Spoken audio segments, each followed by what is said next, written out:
Mas talvez, de todas essas opções do constitucionalismo desta Terceira República, democrática e social, talvez aquela que tem corrido melhor seja precisamente a opção pelo regionalismo político-legislativo açoriano e madeirense. Chegou-se à conclusão, na altura, que nas ilhas dos Açores e da Madeira seria importante, portanto, na Macaronésia do Norte, que houvesse um regime político diferenciado, autonómico. Aliás, o que em muito contrastou com a sua experiência pretérita. Como sabem, não obstante alguns momentos de uma certa autonomia, essa autonomia verdadeiramente nunca existiu e ela só passaria a ser consagrada a partir da Constituição de 76. Portanto, penso que, nesse aspecto, foi feliz a opção do Constituinte na criação deste regionalismo político-legislativo, só aqui nas duas regiões, enfim, apesar de tudo, um regionalismo homogéneo, não diferenciado entre as duas regiões, portanto, porque eles têm a mesma estrutura, embora a pouco e pouco presinto que há um caminho de diferenciação, aliás, que está em marcha devido ao facto de o Estatuto Político de Combustíveis dos Açores ter sido recentemente reformulado, aliás, altamente reformulado, enquanto o da Madeira continua fixo, enfim, por razões de natureza política que todos nós sabemos, e, portanto, embora também precisasse, evidentemente, de uma importante atualização. Mas deste direito regional, o que é que trouxe, além de ser uma ordem jurídica própria, que depois também se relaciona quer com o direito madeirense, quer com o direito português, o direito estadual ou o direito nacional, este direito regional depois desenvolve sobretudo através do poder legislativo, que é atribuído às regiões autónomas. E a Constituição, nesse aspecto, tem até várias modalidades possíveis de competência legislativa. Nós costumamos distinguir entre uma competência legislativa primária, portanto, quando a região autónoma pode legislar sem dependência de nenhuma intervenção prévia, ou uma competência legislativa secundária, que neste momento pode ser, digamos, de 4 tipos nas regiões autónomas. Ou quando se legisla respeitando uma lei-quadro, quando se faz uma lei regional, por exemplo, enquadrando essa lei regional, por exemplo, numa lei-quadro, como é o caso da Lei das Finanças Regionais, é uma lei-quadro regional, ou quando se legisla nas regiões com uma prévia autorização legislativa da Assembleia da República, coisa que até à data julgo que nunca tenha acontecido, nem nos Açores nem na Madeira, ou competência legislativa regional de desenvolvimento de princípios gerais estabelecidos em leis nacionais, leis da República, ou competência legislativa de transposição de diretivas comunitárias, competência essa que acho que ficou esclarecida na revisão constitucional de 2004, portanto, na 6ª revisão constitucional, que foi muito importante para a redefinição de certos aspectos do direito constitucional regional.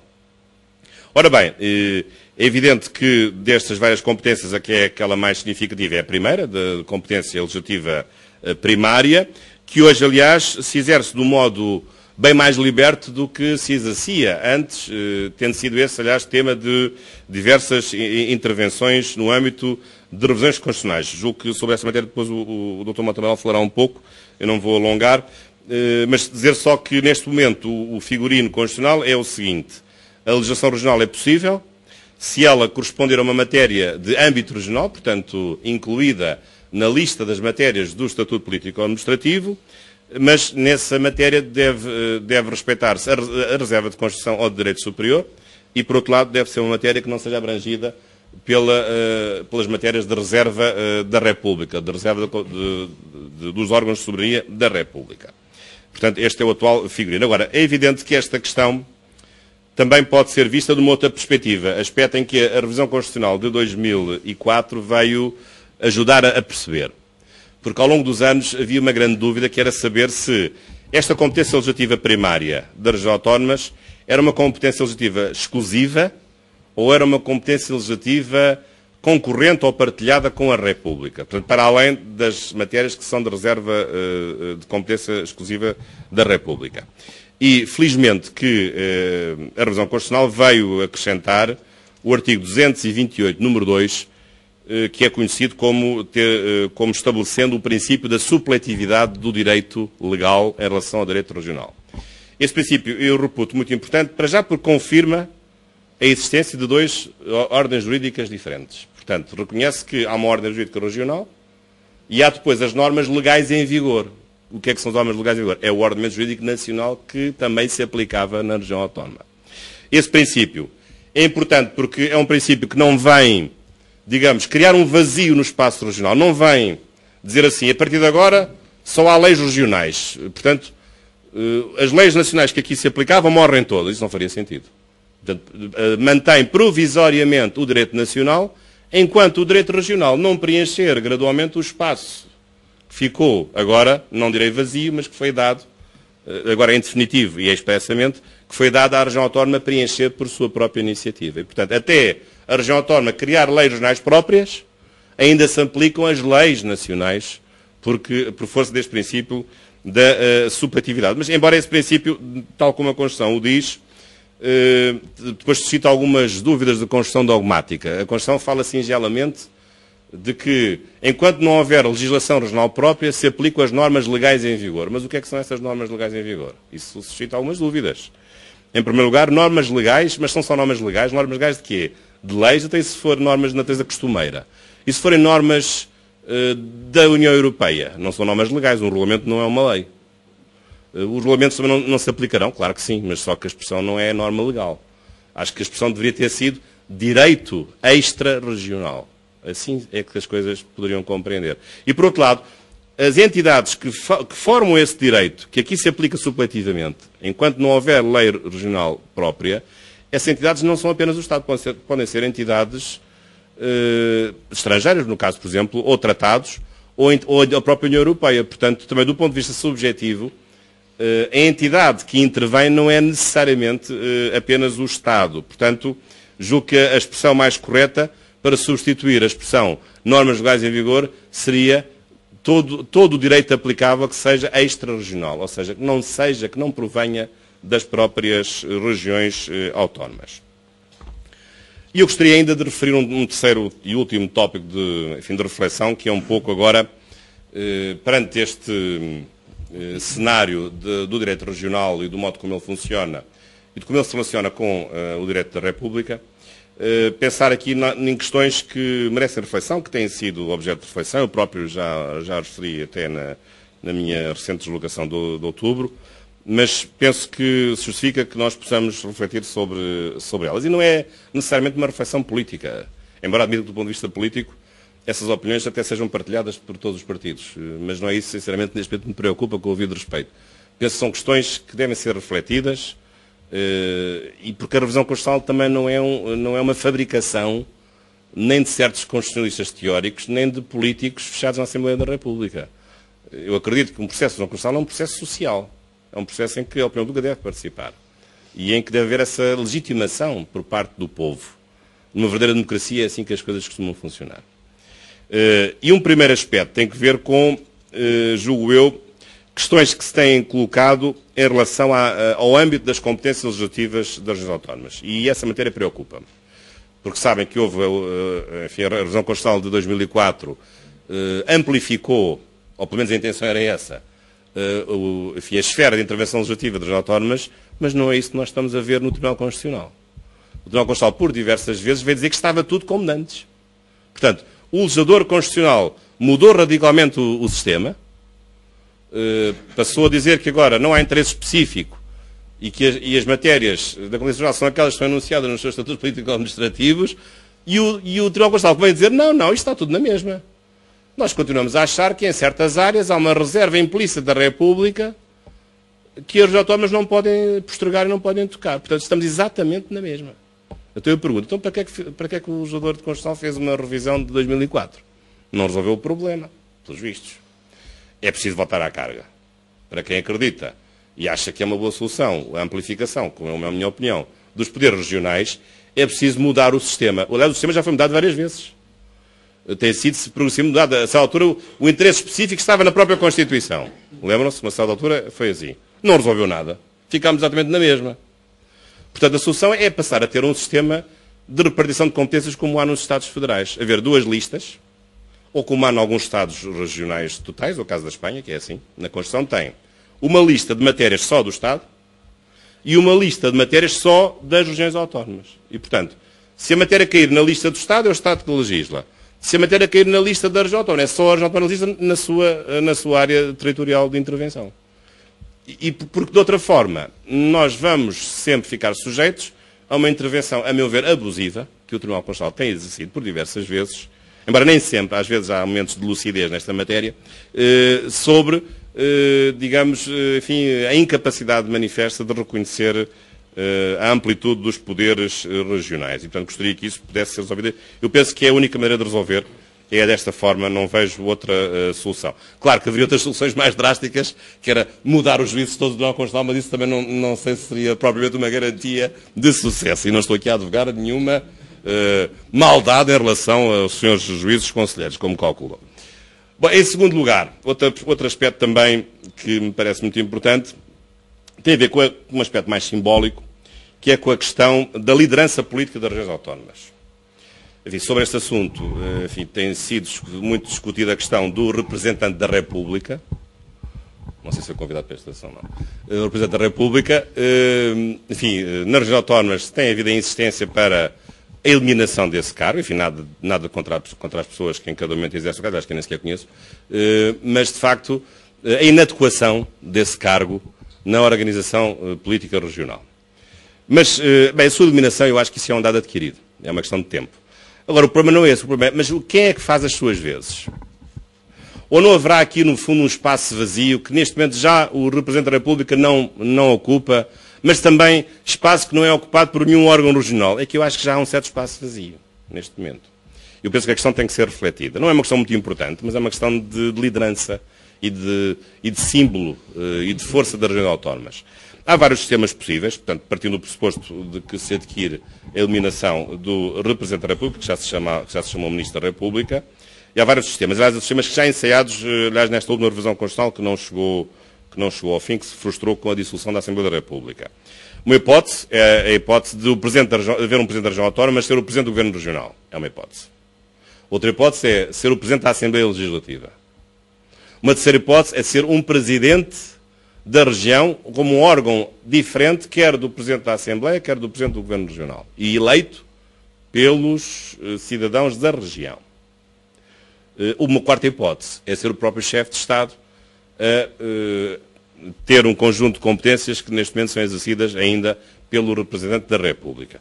Eu penso que, sinceramente, é um assunto interessante de discutir. Eu propendo para uma solução, provavelmente, de achar que deve haver um Presidente da região autónoma que não seja nem o Presidente do Governo Regional, nem o Presidente da Assembleia Legislativa, e, portanto, seja eleito diretamente pelos cidadãos, como uma forma de justificação de um cargo e dando-lhe uma maior legitimidade. Que funções é que ele teria? Certamente as funções que hoje tem o Representante da República, portanto, como um controle político e pré-judicial da constatação das leis regionais, penso que seria assim, mas também o tal aspecto que falta, que é um protagonismo de intervenção política como um magistrado da região, portanto, suprapartidário, mas que pudesse fazer um pouco a função que hoje não faz por razões históricas, porque o processo tem sido um processo complicado, enfim, de azedume das relações, azedume institucional das relações dos órgãos do governo próprio com o Representante da República, portanto, que não é protagonizado hoje pelo Representante da República, acho que é sistematicamente esquecido em muitas cerimónias, devido ao facto de os protagonistas regionais não pretenderem um órgão com essas características. Talvez isso seja mais visível na matéria dos Açores, embora apercebo-me que não fiz nenhum estudo, mas apercebo-me que há essa questão que continua em aberto, digamos, de um lugar que ele já não tem, digamos, no protagonismo político regional. Depois, uma terceira questão, para terminar, é a questão do voto dos açorianos, ou votos dos madeirenses, nos órgãos do governo próprio. Aliás, sobre isto, os Açores até teve, numa anterior versão do Estatuto, ou julgo do Estatuto Provisório, tinha uma norma permitindo aos açorianos que votassem, portanto, sobretudo os açorianos que estão no estrangeiro, visto que nos Açores e a Madeira também há uma grande comunidade, há uma diáspora espalhada pelo mundo, em particular no caso dos Açores, nos Estados Unidos e no Canadá, e, portanto, penso que é um assunto importante que deve ser refletido. Julgo que se justifica que haja esse reconhecimento, até porque, ao nível nacional, os portugueses que estão no estrangeiro já podem votar para os órgãos de soberania. embora o seu voto valha diferentemente. Como sabem, uma coisa é um voto para o Presidente da República que vale o mesmo do português que vota no continente ou nas regiões autónomas, portanto, vota no território nacional. Outra coisa é o voto de um estrangeiro, o voto de um português no estrangeiro, quando vota para a Assembleia da República, que só pode eleger um de 2 deputados, se for fora da Europa ou se for na Europa, portanto, fora de Portugal. Portanto, aqui o voto para a Assembleia da República é um voto dos portugueses do estrangeiro muito mais fraco, com muito menos força do que é o voto para o Presidente da República. O que também se compreende em parte pelo sistema eleitoral, embora, por exemplo, a Constituição cabo-verdiana tem uma norma muito curiosa, permite o voto dos imigrantes para o Presidente da República, mas diz, mas os imigrantes, o seu voto vale 20% do voto dos cabo-verdianos que é exercido no território de Cabo Verde, o que não deixa de ser uma solução curiosa, e até à data, que eu saiba, nunca ninguém disse que isso era inconstitucional. Bom, mas isso tem várias implicações, mas eu julgo que é importante esta questão, porque permite uma maior ligação dos açorianos que vivem no estrangeiro à sua terra. Nós sabemos que os açorianos e os madeirenses são muito ligados às suas terras e penso que o direito constitucional deve estar ao serviço do interesse público, neste caso do interesse de reconhecer o direito de estas pessoas poderem votar nos órgãos do governo próprio, obviamente não os obrigando a vir, enfim, a deslocar-se às respectivas regiões autónomas. Esta medida já não vai ser tomada a tempo das eleições de outubro, porque já não vai haver possibilidade, mas fica aqui a sugestão para umas próximas eleições regionais. Por último, para terminar mesmo, uma nota mais pessoal e que eu dirijo ao Dr. Monte Amaral. Aliás, que me dá muito prazer de aqui estar e que muito me satisfaz a sua presença. Eu, quando fiz este livro, entendi que deveria também homenagear 2 amigos meus, pessoas que eu conheço já há muitos anos, e em quem eu, enfim, sempre reconheci um grande mérito cívico e político. Este livro é dedicado, numa sentida homenagem, ao Dr. Alberto João Jardim e ao Dr. Monte Amaral, enfim, reconhecendo a sua importância como protagonistas e construtores das regiões autónomas. Hoje estamos nos Açores e eu queria dirigir aqui uma palavra muito sentida ao Dr. Monte Amaral. E dizer-lhe que fiz esta dedicatória com muita satisfação, porque é a minha homenagem singela ao amigo. Já conheço o Dr. Monte Amaral há muitos anos e sempre nele reconheci grandes qualidades humanas, aliás, que todos julgo que reconhecem facilmente, de humildade, de cortesia, e, sobretudo, uma grande característica que ele tem, que eu muito aprecio, cada vez aprecio mais, é o seu excelente sentido de humor. Todos nós sabemos que o Dr. Monte Amaral é alguém muito especial do ponto de vista dessa qualidade humana. Mas eu também queria homenagear o cidadão, porque o Dr. Monte Amaral não parou no tempo.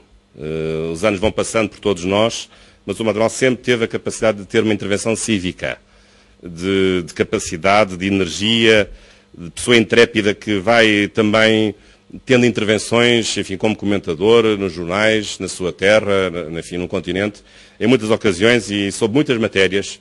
De facto, revejo muito nesse modelo de cidadão ativo, enfim, que eu aprendi, enfim, a ver e a gostar de ver no Dr. Monte Amaral. E também, já agora, também gostaria de homenagear o político. Enfim, que sabem, não é segredo para ninguém, eu sou militante do PSD desde os meus 18 anos, embora neste momento não tenha atividades políticas, sou, digamos, um soldado raso, sou um professor universitário, mas com ele partilhei a função de deputado na Assembleia da República na 11ª legislatura. Enfim, para mim foi uma experiência nova na altura, também durou pouco tempo, porque a Assembleia foi dissolvida, como sabe. Eu depois deixei de ser deputado, o Dr. Monte Amaral continuou, e realmente acompanhei os seus trabalhos, conversava muitas vezes. Enfim, muitas vezes lhe perguntei conselhos sobre o modo como deveria comportar no Parlamento, que tem as suas regras complexas e também tem algumas armadilhas perigosas, mas ele sempre me deu bons conselhos. Mas, sobretudo, houve um episódio que muito me marcou. O Dr. Monte Amaral, a certa altura, foi presidente de uma comissão parlamentar e nessa comissão parlamentar, a certa altura, colocou-se a questão de saber se era possível aos deputados dessa comissão parlamentar de inquérito ter acesso a escutas telefónicas, que era uma questão controversa do ponto de vista jurídico. O Dr. Monte Amaral, como Presidente da Comissão, teve a sua opinião. Por acaso não era a minha, devo dizer, mas ele achava que os deputados não deviam ter acesso a essas escutas telefónicas porque estavam abrangidas pelo segredo de justiça, porque havia um processo de investigação, E eu lembro-me bem, não vou entrar em mais pormenores, da sua tenacidade e da sua firmeza de levar por diante aquilo que ele achava que era a decisão correta. Coisa que, evidentemente, não agradou a muitos colegas partidários. Mas, de facto, podem crer que isso, para mim, jovem naquela função, acabado de chegar, esmagado pela força da direção do grupo parlamentar, eu fiquei realmente ainda a admirar muito mais o Dr. Mota Amaral pela sua capacidade de afirmar o seu ponto de vista, aquilo que era a sua opinião, de acordo com a sua consciência retamente formada. E, portanto, sem ceder a pressões nem a politiquices. E, de facto, penso que isso foi um grande exemplo de vida parlamentar, enfim, dos poucos que eu consegui obter de outras pessoas, mas este consegui obter do Dr. Mota Amaral no decurso dessa 11ª legislatura da Assembleia da República. E, portanto, fico feliz por aqui estar, de estar também na terra do Dr. Mota Amaral. O livro já foi apresentado primeiro em Lisboa e depois no Funchal, mas fico feliz por aqui também vir homenagear o Dr. Mota Amaral na sua terra, São Miguel, Açores. Muito obrigado, Dr. Mota Amaral.